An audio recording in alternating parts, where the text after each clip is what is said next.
Across the many seasons of Dexter, there's always been a steady buildup of unanswered questions and lingering theories that still haunt the fandom today. But with the recent release of Dexter Resurrection Season 1, some of those questions have finally been answered, while at the same time spawning some of the strangest and most obscure speculations yet. Now, there are plenty of Dexter icebergs floating around YouTube, but with this new era in the franchise, I'll be diving into the darkest side of the lore, covering events from both Original Sin and Resurrection. So sit back and get ready as we go from surface level facts all the way down to chilling revelations you may have never heard before. David Zayas' past. This refers to the fact that David Zayas, who played Angel Batista, was actually a cop in real life prior to Dexter. It's reported that he worked for the NYPD through much of the 1980s and early 1990s. He decided to join the force because it gave him a sense of stability to allow him to pursue acting endeavors on the side. This experience working as a cop, which is a job that isn't for the weak, would allow him to be cast as a police officer more often than others.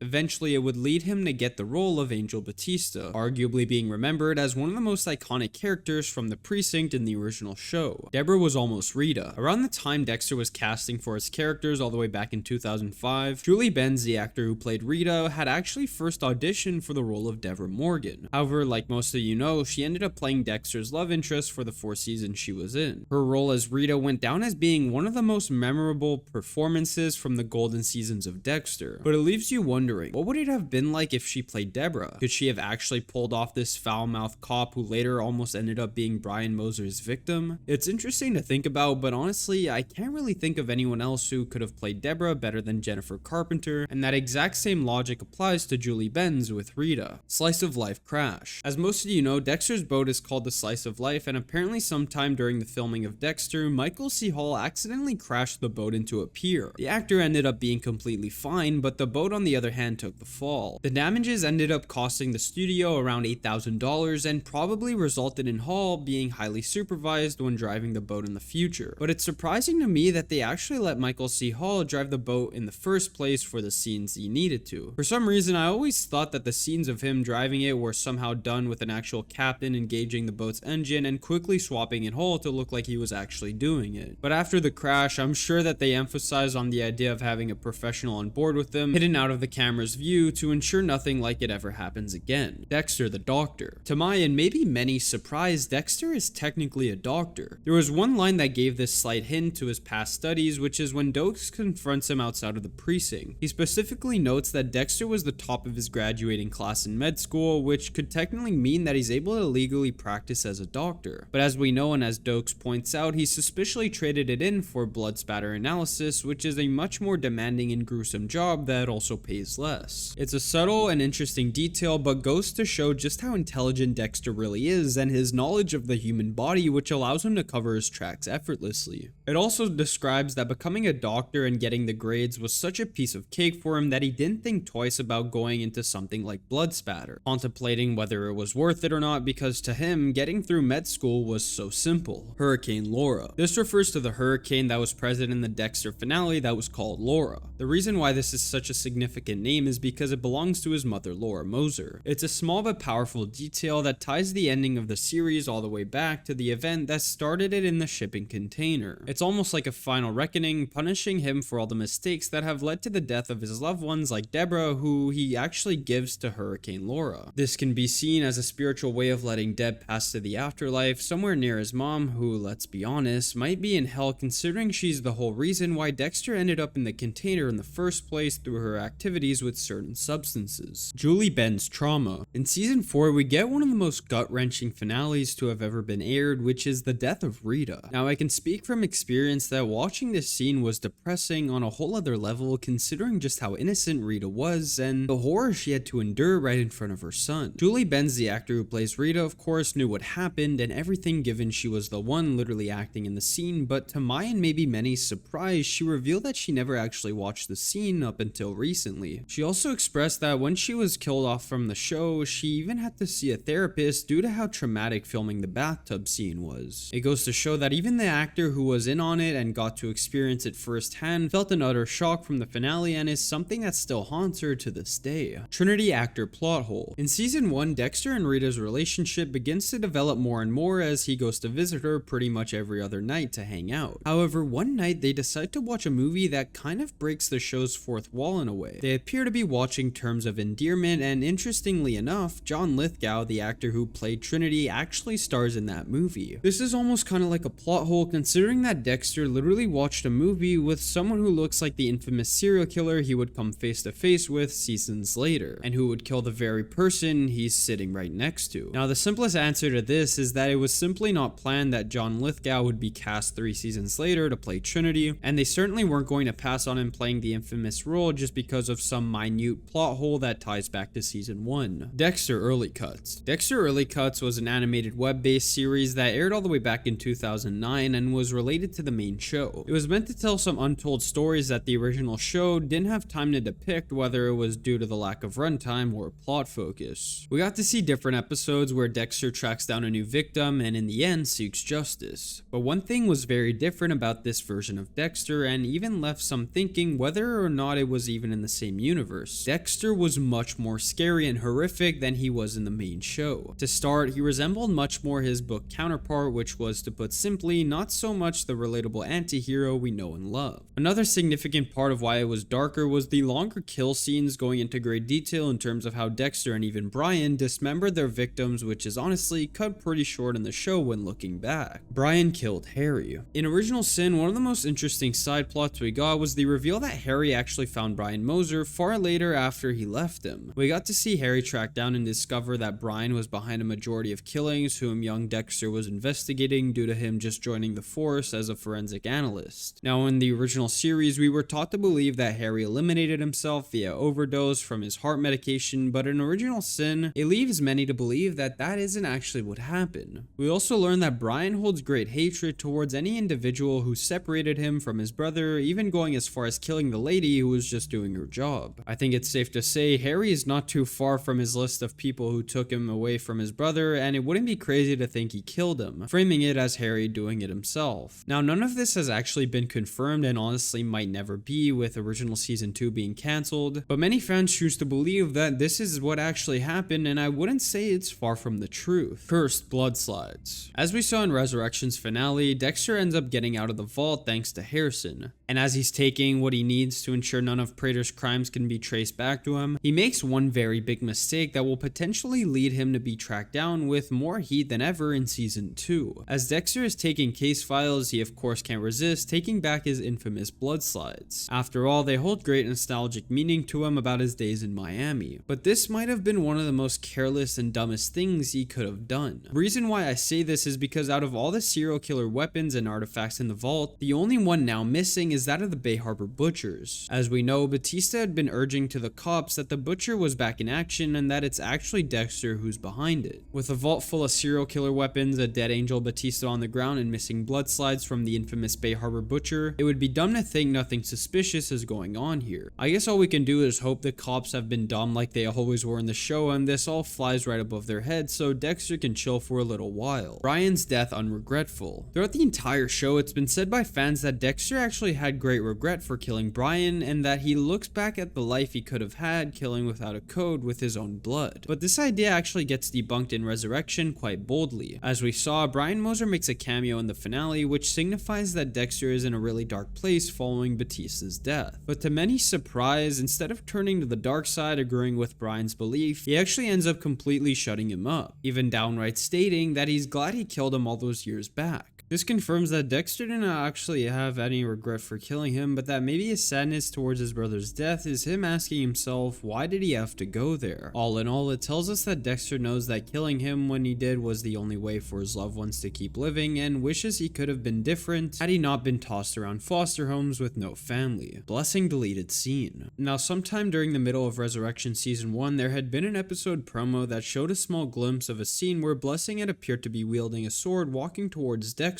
who looked like he was being confronted by a group of thugs trying to steal his car. When this was uploaded to YouTube, many thought that this confirmed that Blessing was actually the New York Ripper, and that all this time he was hiding a dark secret behind his genuine kindness. But as more and more episodes aired, fans realized that we never actually got to see this scene, which can only mean it was deleted. Now, I'm going to say that I no longer think Blessing could be the Ripper, and nor do I think they would have revealed that in a promo. I believe the scene would have shown Dexter being approached by a group trying to rob rob him, and right before he attempts to take them out with his advanced martial arts skills, Blessing steps in to help him. I could understand why they would not include this scene if they were trying their best to cut back on the length of an episode, but it still would have been nice to see and leaves you questioning how many other scenes were cut from this season without our knowledge of what they even are. Showtime's Immortal Dexter. This refers to the fact that Showtime writers explain that they were not actually allowed to kill off Dexter at the end of the original series. This is because they wanted to ensure that they would be able to make potential sequels or spin-offs without having to resurrect him in any unrealistic way, which they would actually come to do following the unsatisfying ending of Dexter New Blood. It's honestly weird to think that Dexter could have died at the end of the original show and possibly ended the series on a better note given the backlash it got for keeping him alive. But it also leaves you questioning whether or not it was all worth it in the end, with the masterpiece Resurrection ended up being nearly a decade later, where they're able to give us new and better stories than some of the later seasons in the original show. Lost Trinity prequel. Soon after Original Sin started to pop off at Paramount, it had been announced that we would also be getting a Trinity spin-off. This would similarly follow a young Arthur Mitchell exploring his so-called glory days as a serial killer. Of course, John Lithgow wouldn't have returned physically on screen, but it was explained that he would be voicing the internal dialogue. This meant that they would have casted a new actor to play the infamous role of the Trinity killer. Now, to be honest, when I first heard this spin-off would be releasing, I wasn't really interested, considering the fact that the actor was a huge reason why this villain was so iconic in the first place. But as more and more months went on, production on this show kinda started to fall silent, and as Resurrection started becoming cemented as the dawn of a new era within the franchise, it was announced that they would be canceling the prequel entirely. Honestly, I think this was for the best when thinking about the fact that Trinity is a pretty gruesome character that is very difficult for anyone to empathize with like Dexter, and I really think people prefer seeing the franchise progress in the future rather than backwards. Deb's death wish. This refers to the idea that Jennifer Carpenter, the actor who played Debra Morgan in the original show, actually wanted Debra to die in later seasons. She expressed that she wanted it to be Debra eliminating herself and essentially taking the last good thing about Dexter's life away in response to how he ruined her. I think that if this did truly happen, it would have been extremely dark for the show and honestly might have upset longtime viewers due to the sheer innocence Debra's character held. However, as we know, Debra would end up dying by the end of the show anyways due to the brain surgeon, which still kind of delivered that punch of Dexter bringing down everybody he loves around him due to his dark passenger, but also giving fans peace due to the fact that he let her go. I believe Jennifer Carpenter's idea of how Debra should have gone was much darker and maybe too dark even for a show like Dexter. Season 4 Prophecy. By the end of Season 4, Dexter ends up finally getting Arthur Mitchell on his table, and there's one bit of dialogue between them that has gone unnoticed within the Dexter community for a while. While talking to Trinity, Dexter briefly asks him what the other alternative was for him if he had been able to get out, posing questions like faking his death or even getting a new identity. This line directly foreshadows what would end up happening to Dexter by the end of the show, which was nearly 4 seasons later. As we know, by the end of Season 8, Dexter fakes his death in a boat accident through Hurricane Laura, and later through New Blood ends up in Salt Lake City under the name Jim Lindsay. It's a really interesting and almost eerie coincidence that Dexter predicted his fate later on and still leaves fans questioning whether or not this was Plan B all along. Astor and Cody death. Now, this is a pretty dark fan theory, but also one that has arguable flaws. I already made a video discussing where Cody and Astor are and why they've not reappeared in Resurrection, but let's just say there's multiple ways to interpret it. Some like to believe that they somehow died, whether it was through an accident or possibly self-destruction. But honestly, I think this theory is far-fetched and there's much more viable possibilities. One being that they simply distanced themselves from Dexter more and more following Rita's death and began to see him as a distant memory rather than a father figure. Another theory, and probably the most accurate one, is that the show writers genuinely didn't think they were significant enough to bring back for this new era of Dexter, and that it would only complicate the narrative in worse ways. Overall, I like to imagine Astor and Cody doing their own things, but we can never truly guess what really happened to them until they are potentially brought back for Resurrection Season 2. Jonah Is the Ripper. This theory is one that has brought up great speculation within the Dexter fandom recently and honestly has some weight to it. As we saw, Resurrection Resurrection introduced a whole load of different serial killers, but by far the most mysterious one was the Ripper. Throughout the season, he somehow kept being brought up, whether it was through Claudette Wallace or Prater, with his presence signifying a great sense of importance. Now, many fans have been theorizing who is really behind these gruesome killings, and one person that gets brought up time and time again is none other than Jonah Mitchell. To start, he was seen wielding what appeared to be a hook the last time we saw him in season 6, and we also know that he has the backstory to become a serial killer like the Ripper. Another clue that hints towards him being behind all this is when the voice of the Ripper was revealed. Many believed that it sounded like Jonah Mitchell, even going as far to say it officially confirmed it. But there are a few flaws to this theory. First of all, the killings take place in New York, and the last we saw of Jonah, he wasn't really anywhere near there. It would be almost too convenient for Jonah to be in New York just like Dexter, and as well, many people pose the idea that the Ripper, one of New York's most infamous serial killers, wouldn't just allow his voice to be heard and revealed that easy. Many suspect it's actually a voice changer, so there's no telling how he really sounds like. Overall, I do think there's room for the writers to bring back Jonah as the Ripper, but it's honestly up in the air until season 2, where I think his presence will be brought to a whole new level. Doakes' dark past. Throughout the main Dexter show and as well parts of the early cuts, it's subtly revealed that Doakes has a complicated military background and that he saw some serious stuff back in his days of serving. It's essentially one of the main reasons why he became a cop and why he's unlike any of the others, able to sense when someone's hiding something or when something is just not right. But it's also what would arguably lead to his downfall. This idea of him having served in the military and probably having to kill people is what possibly led to Miami Metro to believe he was truly the Bay Harbor Butcher. After all, the story Dexter painted of Doakes, an ex-military officer with PTSD who went rogue and started killing killers, does have lots of appeal and makes sense in the grand scheme of things. However, some also go into detail that in his military days, Doakes actually had to kill innocent individuals as well due to the country he was up against being seen as all bad, which leaves fans theorizing that he actually did have PTSD in the show, and potentially explains why his gut feeling for criminals was higher than anybody else in the precinct. Quinn Knew. Now, I'm sure you have heard this theory 1,000 times, but I think with Resurrection having brought back Joey Quinn on numerous occasions, I think it's safe to say this theory's accuracy has changed immensely. In the original show, Quinn was one of the few characters to get the closest to finding out who Dexter truly was, and some fans even go as far to say he knew the entire time. Of course, in later seasons, he ends up backing off due to his higher-ups like Captain Matthews and even Debra telling him to stop, but one small scene in the finale left fans thinking he knew with certainty. The scene I'm referring to, of course, is when Dexter killed Oliver Saxon in the jail cell, and Quinn reacts by saying one simple but powerful line: it was obviously self-defense. Now, honestly, I'm going to come out by saying that Quinn does not know entirely who Dexter is, and I'll explain to you why. To start, I think what he meant by saying it was self-defense is that he himself wanted to get revenge on Oliver after he shot Debra, and he simply interpreted Dexter as having this anger within him, given that it was literally his sister. But moving on to Resurrection, I feel like it confirms that Quinn didn't truly know. Now, we didn't really get a scene confirming that he was informed about Dexter actually being alive, but we can assume that Detective Claudette Wallace talked to him and explained what Batista was up to and all. With that in mind, I highly believe that he would have warned Batista ASAP to tread lightly if he truly knew he was the Butcher, and I also think that Quinn, being a now higher ranking officer of the law, wouldn't let Dexter slide. As we saw, Batista had great anger towards Dexter even if he only killed killers, because at the end of the day, these are guys who follow and enforce the law, and as well, Dexter indirectly caused the death of innocent individuals such as Deb, whom I think would anger Joey Quinn immensely. Overall, I think the writers honestly didn't know what they were doing, and I believe that they don't even know whether Quinn is in on it or not. So at the end of the day, there's always room for debate. Gemini's Triplet. The Gemini killer was by far one of the most overhyped serial killers from Prater's Club in Resurrection. I mean, like, come on, you could go on the internet and just find countless videos that describe how tough this guy was really supposed to be, but as we saw, Dexter ended up taking these guys out in literally 2 episodes, even after being caught off guard by there being 2 of them. However, this is where the theory about there being a third twin is kind of intriguing. If there is, let's say, a third Gemini killer, it leaves room for him to be a bigger and potentially more evil villain in the next season, and would explain why his character was so hyped up in interviews and such. However, I find it highly unlikely that this will end up happening. It was clearly shown that the Gemini killers killed in pairs of 2, which is because they are, of course, twins. It's literally what defines their kill ritual, and I feel like there would have been a hint that there's a third twin if it were the case. And if I'm being honest, it would be poor writing to have it revealed in the next season that there's still one more alive. Overall, this theory is purely speculation and doesn't have any clear evidence to back it up. Al killed Elsa. This refers to a slightly obscure theory that Al, the Rapunzel Rapunzel killer actually took out Elsa off screen. Al was the only one from the serial killer club to get away from Dexter, and as we know, his MO is taking out women with ponytails and acquiring them as trophies. Throughout the season, Elsa is seen wearing a ponytail numerous times. Coincidence? Maybe, but honestly, there's some room for speculation when it comes to Al killing her. The last we see of Elsa is when Harrison talks to her near the water, and after that, I believe all we get is Harrison telling Dexter her landlord problem went away. However, there's no saying when this was told to him, since we saw he started distancing himself more and more as his relationship with Gigi developed. So this leaves fans questioning, did Al get one more kill in before leaving New York? Or maybe he returned for some reason on Prater's request to take out someone close to Dexter's son. There's room for speculation, but I honestly think that if she did die, it would have been confirmed in the finale and would be pretty foolish to start off season 2 with that realization. Quinn is next up. With Quinn having a number of scenes in Resurrection, some people suspect he's being built up to be Dexter's next big threat like Batista was. Joey Quinn is eventually going to find out that Batista died, and once he learns how it happened, I find it really difficult to believe he will not look further into it. After all, he died in a room full of classified serial killer evidence, with the only artifact missing being that of the Bay Harbor Butchers. And let's not forget that Quinn and Batista were very close friends, which leaves me thinking he will seek justice once and for all. If the show makes Quinn brush the whole thing off, I feel like it would completely destroy his character, since Quinn is one of the few detectives to actually go above and beyond to prove someone or something is not what it seems. Overall, we could get a side plot of Quinn hunting Dexter in the following season, but things could take a different turn to not repeat Batista's storyline, maybe making Quinn even more revengeful than Angel ever was. Lumen's return. One of the few people from the original show to be alive and know Dexter as the Bay Harbor Butcher is of course Lumen. She was last seen in season 5 going back to her hometown to start a new life, and it leaves many wondering whether or not we will ever see her again. Now I have a feeling that in season 2 she could actually be brought back to shake things up within the universe, but it's hard to say what her purpose would be. As we know, she's someone who respects Dexter, and hell, they even killed together, taking out all her abusers. I think it would be cool to see them interact after more than a decade of being apart, and they could potentially team up again to kill. But I also have a feeling that she could possibly be killed for a dramatic punch that would fuel Dexter to chase after whoever his target is even more. Dexter Extended Universe. Behind the scenes, there were concrete plans to expand Dexter into a larger universe. Prequels, spin-offs, and side stories focusing on killers and characters whose lives intersected with Dexter's. Some ideas included exploring Harry's early years with Dexter, or even Trinity's past in greater detail. On paper, expansion promises more answers, but it carries a darker risk. The more you explain a nightmare, the less power it has. Turning tragedy into routine content can drain the fear out of it, and iconic characters risk becoming hollow imitations of themselves when recast or overexplored. These projects never materialized, and perhaps that was the right outcome. Dexter works because of what it withholds: the silences, the gaps, the unanswered questions that force the audience to imagine worse possibilities than the show could ever depict. The idea of a Dexter universe still lingers as a shadow of what could have been, but maybe restraint preserved the atmosphere. Ban Dexter Ad. In Australia, a Foxtel promo for Dexter crossed into real-world tragedy. It claimed Adelaide had the highest per capita serial killer rate in the world, using a city's grief as a hook to sell fiction. The backlash was immediate, and the ad was withdrawn, but the unease it left behind stayed. It blurred the line between entertainment and memory, trivializing very real victims by folding them into marketing for a vigilante fantasy. For viewers, it shattered the safety of distance. Dexter's killings, normally framed as stylized and ritualized, suddenly overlapped with history, crime scenes that existed outside the screen. Adelaide became more than a backdrop in an ad. It became a mirror, reflecting the show back through the lens of real horror. This moment forced fans and networks alike to consider whether fascination with Dexter is harmless, or whether sometimes we consume violence without caring where the inspiration bleeds in from. It was one of the rare instances where the mask of fiction slipped, and the show's themes landed uncomfortably close to reality. Lost Dexter website. At the height of Dexter's cultural moment, Showtime launched a promotional website now remembered mostly as Lost Media. The site allowed fans to upload photos of themselves or others, inserting those images into the investigation, often as staged victims on Dexter's table. At the time, it was framed as edgy immersion. Looking back, it feels unsettling. Real faces were drawn into a fictional ritual of murder, reducing identity into props for entertainment. It blurred the line between roleplay and real life, inviting audiences not just to watch Dexter, but to inhabit his world as objects of it. The fact that the site has since vanished only adds weight, as if the internet quietly buried something that shouldn't have been offered in the first place. Thousands participated, voluntarily placing immersing themselves in a narrative of death. The disturbing part is how casual it seemed. What was billed as playful interactivity instead reads as a chilling reminder of how easily people will let themselves be digitized into stories of violence when it comes packaged as fandom. Harrison killed Hannah. One of the darkest theories in circulation suggests Harrison did not lose Hannah to illness. He killed her and concealed it with a lie. Canon strongly points against this, and it is mostly certainly untrue. But what unsettles fans is how easily it could fit the framework of this story. If he ever acted on resentment, fear, or an emerging urge, Hannah would have been the only witness close enough to see it. Claiming cancer erases suspicion, turning a violent act into sympathy, and explaining why Harrison would arrive in New Blood carrying grief but not evidence. Not because it is likely, but because of how it rewrites everything we see later. A boy who did not inherit darkness, but proved it long before he reached his father. In that reading, New Blood becomes less about a son discovering who he is and more about a son already experienced in keeping secrets as final as death. Dexter still in coma. Some fans argue that Dexter never woke after Harrison shot him at the end of New Blood. Instead, resurrection is the dream logic of a comatose mind. Fragments of memory, unresolved guilt, and archetypes bleeding together into new killers and new hunts. The theory gives shape to the height and feel of the series, where echoes of the past repeat in distorted forms. It imagines Dexter trapped at the edge of death, his brain replaying unfinished narratives until the final shutdown. It is not a likely interpretation. The show itself presents its world as literal, but it adds a layer of dread. If true, it means none of what we see is survival, only a dying brain collapsing under its own weight. The constant deja vu, the circling back to old faces and patterns, becomes less storytelling and more the last flickers of recognition before silence. In the end, every victory is meaningless, every escape is a hallucination, and the eventual end is not justice, but a flatline. However, this theory is probably not true and is honestly purely speculation from what we know. Dr.Danco In Resurrection.